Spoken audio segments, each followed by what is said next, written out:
on riait un peu de ce million là, pouvait être offert aux citoyens du Groenland. En même temps, ça devient un enjeu réel et concret. Est-ce que la souveraineté est achetable au Groenland? C'est pas... cette question-là n'est pas nécessairement mon expertise, mais à tout le moins, du côté de la politique étrangère américaine, on le croit que ça l'est. Okay. Parce que par le passé, c'est le genre de choses qu'on a fait. OK. Votre expertise, ça reste militaire. À quel point c'est important le Groenland pour les Américains? Pour les Américains, je vais commencer par dire qu'il n'y a rien que les Américains ont besoin pour leur sécurité nationale qu'ils ne peuvent pas avoir en ce moment avec les traités et les ententes qu'ils ont avec le Groenland. Mais à votre question, c'est vraiment la présence chinoise et russe qui est un problème avec l'accès à notre hémisphère là, qui en fait partie. Par exemple, c'est les exercices qu'on va voir ou les entrées de brise-glace et ou de navires scientifiques. Parce qu'on sait que les Russes, par exemple, travaillent à intégrer les missiles Caliber sur des brise-glaces. C'est un problème. Mais le vrai enjeu, là, c'est ce qu'on a vu en 2024, pas loin de l'Alaska, dans les îles Aléoutiennes. Ça fait toute la journée j'ai eu de la misère à le prononcer. Mais ça a été un exercice commun entre la Chine et la Russie, où on a eu des bombardiers nucléaires qui sont venus quand même assez proches de l'Alaska, capacité d'attaquer le territoire américain, difficile à engager, puis tout ça. Et puis on voit un potentiel similaire à ça du côté du Groenland. Donc, on veut être capable de balancer contre ce problème.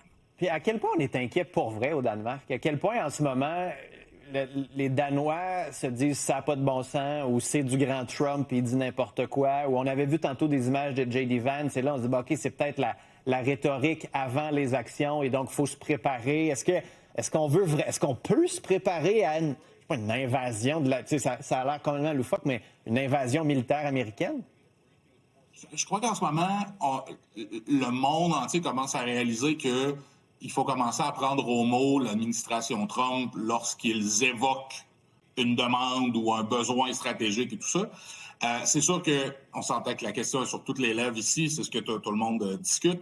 À mon avis, est-ce qu'une intervention militaire est imminente? Non. Dans le futur proche, probablement pas. Mais on utilise ça comme levier pour essayer d'aller chercher le Groenland d'une autre façon. Soit d'amener un référendum. Déjà, je pense que les polls, ça ressemble à 56-58 % en ce moment en faveur. Et donc, après, d'approcher le Groenland pour les amener à l'intérieur du genre américain. Mais c'est certain que si, disons, là, hypothétiquement, disons, il y a une intervention militaire, c'est fini en 45 minutes. Là. En ce moment, il y a environ, je pense, c'est une cinquantaine de mille d'individus, mais au niveau militaire, surtout à la base américaine, c'est 200 personnes. La moitié, c'est des Danois nationaux qui travaillent là en support et tout ça. Un débarquement américain, c'est comme... Donc, à ce niveau-là, l'idée est loufoque, mais aussi, c'est pas quelque chose qui serait difficile. Ce qui est difficile, c'est le après.